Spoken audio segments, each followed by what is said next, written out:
Okay, so you probably know what a hardcore Nuzlocke is by now. You only catch one Pokemon per area, you can't use any items in battle, and if a Pokemon faints, it's considered dead and must be boxed. Brayden, what did I say? Who is this? What did I say? I thought that's dirty. I do actually play with a few other rules that are on the screen now, but at the end of the day, you've seen this all before. So I wanted to take my Nuzlockes even further beyond, and you know what? I actually thought of something which I had a blast doing. What I ended up doing was every time I successfully caught my encounter, I would randomly trade it with different people from all over the world. And if you're wondering how I did that, don't worry, I'll explain exactly how this works soon.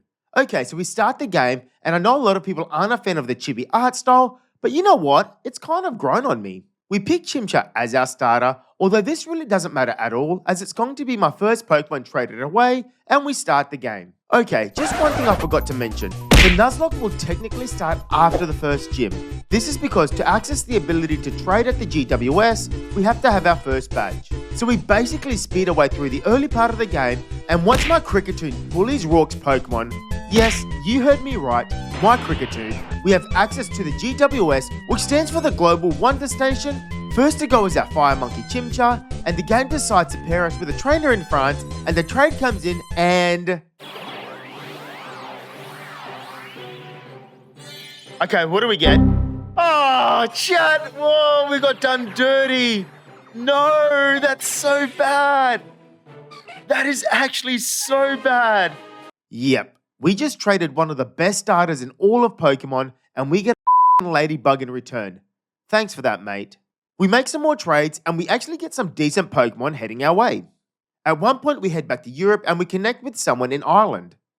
Let's see, what do we get? Something decent, please? Please give me some. I'm desperate. I am desperate at this point. Please. What are we getting? What are we getting? Oh, yep, that's a level 1 Spiritomb that is now in my ranks. Also, we ended up getting a trade in an unexpected place. Antarctica? Surely there's no one in Antarctica trading. What in the world? Who's playing Pokemon in Antarctica? You're probably thinking, it's got to be smooth sailing from here, right? I mean, Spiritomb is just way too OP for this point of the game, and you know what? So did I. Until I noticed something.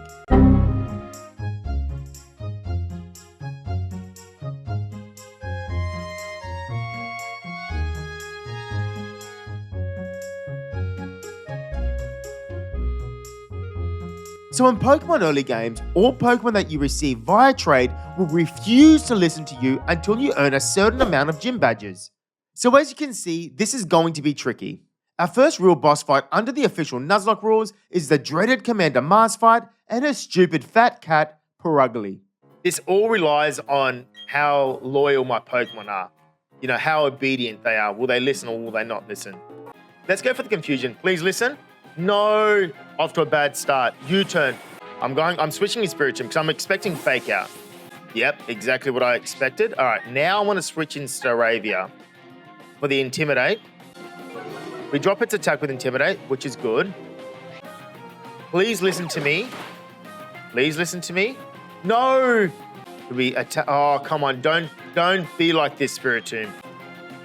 Oh, chat. Thief. Okay. Please hit. Please hit. Please hit.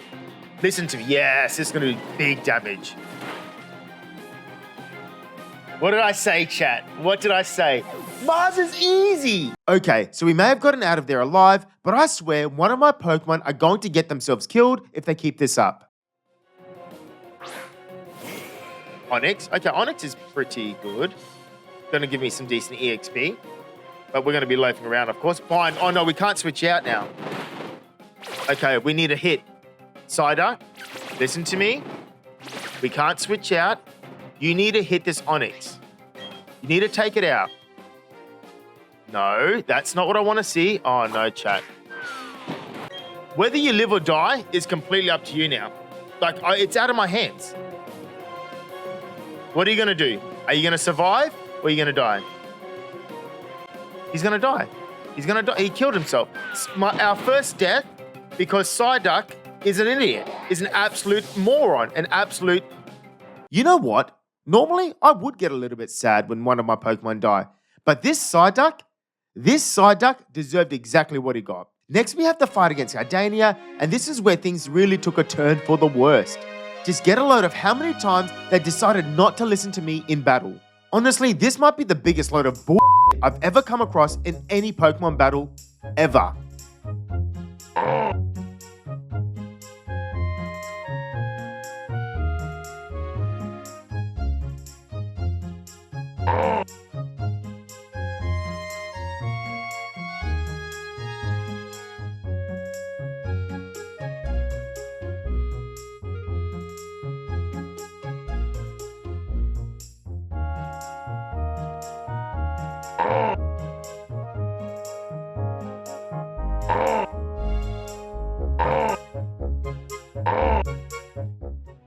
To be honest, at this point, I didn't even want to continue the run.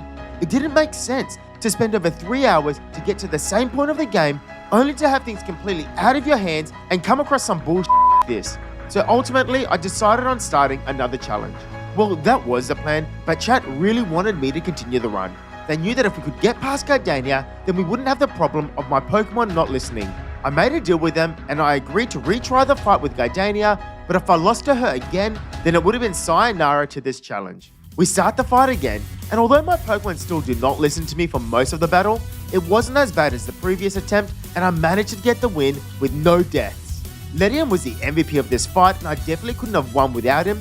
Even though this stupid bug wasn't listening to me most of the time, he was able to eat Roserade's attacks and pulling off roosts in clutch moments. Don't get me wrong, like a roller coaster, this battle had its ups and downs, but we get the win and my Pokemon will start taking instructions from this Pokemon Pro.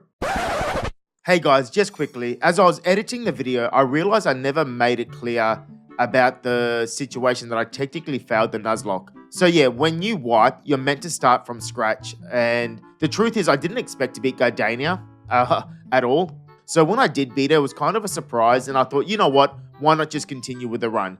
So yeah, I know it's technically a failed Nuzlocke, but yeah, it is what it is. From here, we rescue the bike owner from Commander Jupiter, getting ourselves a set of mean-looking wheels, followed by some more trades from various countries, getting some pretty OP Pokemon, but also some duds. Okay, so if you've ever played Brilliant Diamond or Shining Pearl before, or even one of the original games, you know that at this point in the game, we have 2 gym leaders with the exact same level cap of 30. This means we have a big decision to make. Do I take on the fighting gym first, or the water type gym? The fighting gym only has 1 fully evolved Pokemon, but that Pokemon is Lucario. And well, Lucario is probably one of the most popular Pokemon of all time according to fans, so if I beat it up, will people get upset and stop watching? On the other hand, we have Crash Awake, who honestly looks like he should be the fighting type gym leader. I mean, this guy is dressed like Rey Mysterio from the WWE. He has a Gyarados, a Quagsire, and a Floatzel. I decided to take on Maylene simply because I arrived at Veilstone City first. My Staravia comes in and starts the fight off by intimidating her Meditite, and then he makes quick work of this poor guy with a single pluck. Maylene starts to sweat and then she brings in her Machoke. Now to be fair, this guy does look pretty tough, but my Gyarados takes him for some swimming lessons with some waterfalls. Now she's getting desperate and brings in her ace, Lucario. But even with a Lucario, she's no match for me and my Gyarados, and just like her Machoke, we go for a swim, but only one of us come back. Next up we have Crash Awake, the bootleg Rey Mysterio. He leads with Gyarados, but my Electabuzz can literally summon a Thunderbolt from the sky like Thor himself and put him out of his misery. Quagsire switches in, and he thinks he's clever by hitting my Cherim with a Mud Shot, dropping my accuracy as I switch in, but unfortunately for this poor Pokemon, I have Magical Leaf, and well, this move never misses. Floatzel is his last Pokemon, and his only hope is to get the freeze on my Electabuzz with its Ice Fang, but it doesn't happen, and we grab our 4th gym badge. After beating up half the gym leaders in Sinnoh, it was time to do some more trading with some people around the world.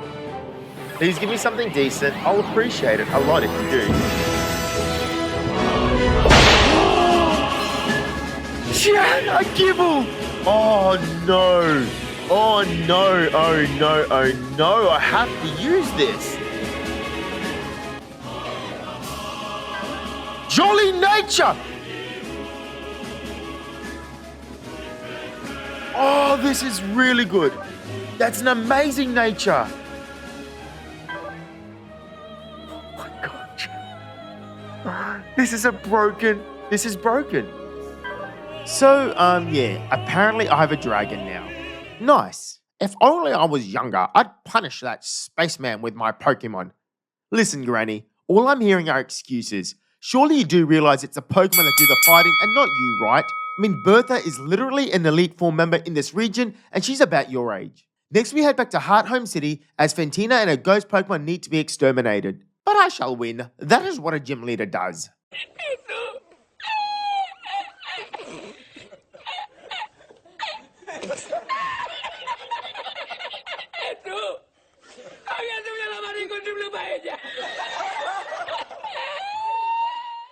Now you're probably wondering, why haven't I shown any of the Barry fights? Well, that's because they've all been embarrassingly easy and I didn't really want to make fun of the guy. Well, this time, before we take on the 6th gym leader, Barry decides to stop me at the bridge to have a battle and things didn't go well. For him. He's still an absolute joke. Byron, the father of Rourke, likes to use Steel-type Pokemon, and you would think that being arguably the best typing in Pokemon, this would be difficult. Well, it turns out that losing is obviously in his family, as my Charizard and Gastrodon make light work of his team, giving us badge number 6. So let me get this straight. Team Galactic, an all-powerful organization, send their grunts out to enforce people to do what they want, and then they equip them with Zubats. Meanwhile, there are like hundreds of Magikarps here flopping around, probably only a few levels away from becoming a powerful Gyarados, and they don't bother using them. Listen, Cyrus, not sure who's in charge of this, but they need the sack. To get to the 7th gym leader, we have to travel through a tough snowstorm, alone, by foot, without proper clothing.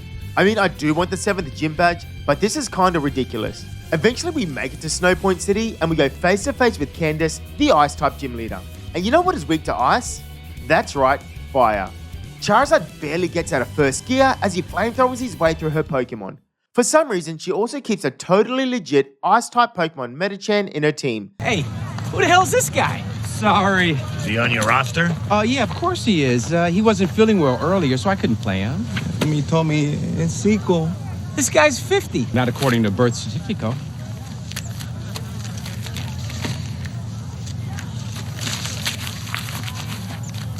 He's got documentation. Play ball! But Spiritomb can deal with that pretty easily. The plot of the story is starting to get juicy as I make my way up to the town of Mount Cornet, ready to meet the legendary Dialga. Before we do, I decided to do some charity work and team up with Barry and help him get a win under his belt. It's a 2v2 battle against the commanders, and these useless trainers still have unevolved Pokemon at this stage of the game. Apparently I've upset Cyrus and he wants a piece of me. Honestly, it's kinda sad. This guy is supposed to be some big gangster in the Sinnoh region, and then there's me, a 10-year-old who's been a trainer for what, like a week or so? And I'm picking his team apart one by one. Also, on a side note, are we in space? Chat, imagine this is a shiny. Imagine I click this now and we get a shiny Dialga. Give me the shiny Dialga, first try. It's a normal Dialga. Yeah, okay. I mean, I guess that's what we should have expected. You guys didn't actually think I was going to get a shiny Dialga on my first try, did you? With that all done, we can now take on the last gym leader in the game, Volkner. Seriously, are you trying to tell me that no one, not a single trainer, has come to your electric gym and thought to themselves about bringing a Gastrodon, who is a ground type, that completely wars this gym from start to finish? Really? No one at all? Okay guys, we have all 8 badges, and you know what that means. That's right, it's time for the Elite Oh, it's Barry again. Excuse me a minute as I speedrun destroying Barry's Pokemon.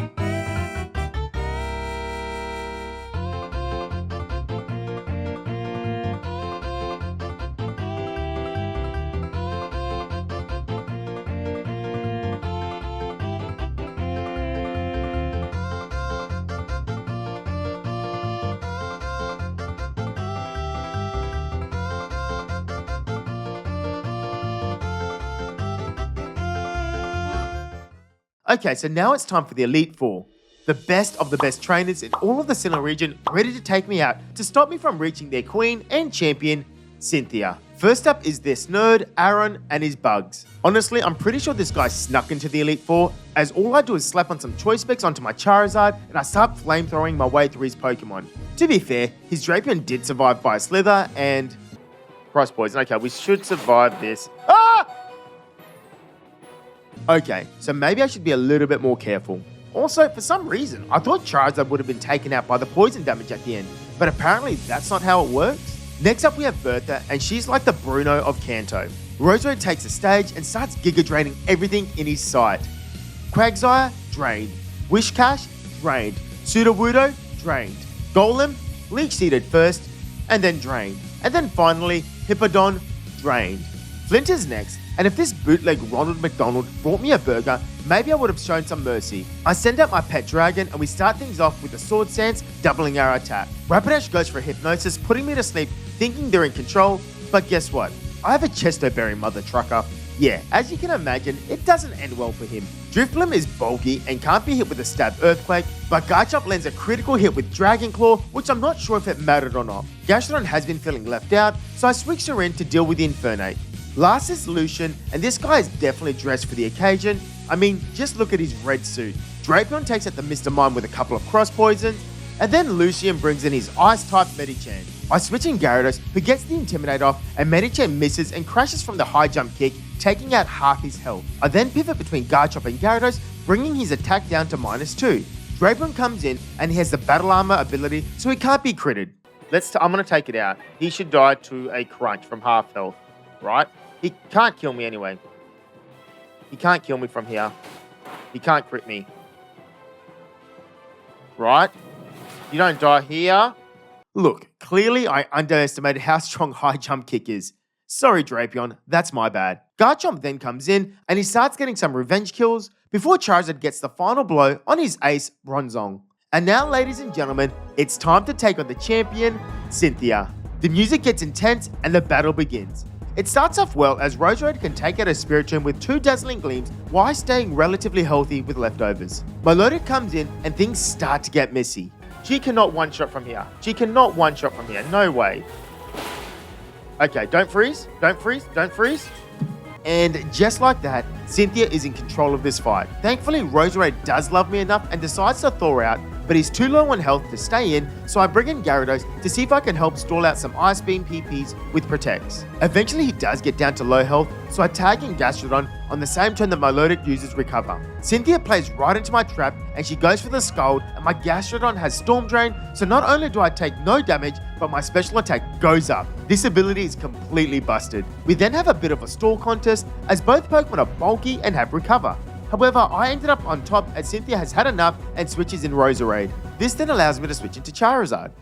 This is going to eat an energy ball for breakfast. It's going to tickle me. Yeah, good. Now we're going to go for... What dropped? Of course. Of course. Okay, I know Flamethrower is going to kill. That's the thing, so I'm not too worried. We're outsped, so I may have forgotten that a Pokemon have perfect IVs and are EV trained, and that's why she outsped. Looking at my team, things are looking pretty grim. Garchomp comes in and he outspeeds, going straight for a stab, soft sand, earthquake, taking out her stupid plant Pokemon. Cynthia then brings a Milotic, so once again I bring Gastrodon, and this time we stall her completely out of Ice Beams. Cynthia then outplays me. She switches in her own Storm Drain Gastrodon on the turn that I use Surf, raising its special attack. I go for Ice Beam, and I get a big freeze on a Gastrodon, which completely turns the fight in my favor. From here, Roserade can safely switch in and go for a big Giga Drain, completely recovering his HP and taking out her Gastrodon. Milotic then comes in, but I make sure to Leech Seed it so I can set up my final play. Gyarados comes in, and he slowly gets his health back from Leech Seed while he starts Dragon Dancing. I get to +6 speed and attack on my Gyarados, and now we can take over. Milotic finally goes down to a +6 crunch, although it was almost dead. Lucario does come in to try and save the day, but I take him for a swim using Waterfall, and only one of us come back. Last is a Garchomp, and at this point Cynthia should be getting charged with Pokemon Slaughter as this Gyarados finishes it off. And ladies and gentlemen, with that, we are now champions and we have completed the run. Thank you for watching, and I'll see you next time.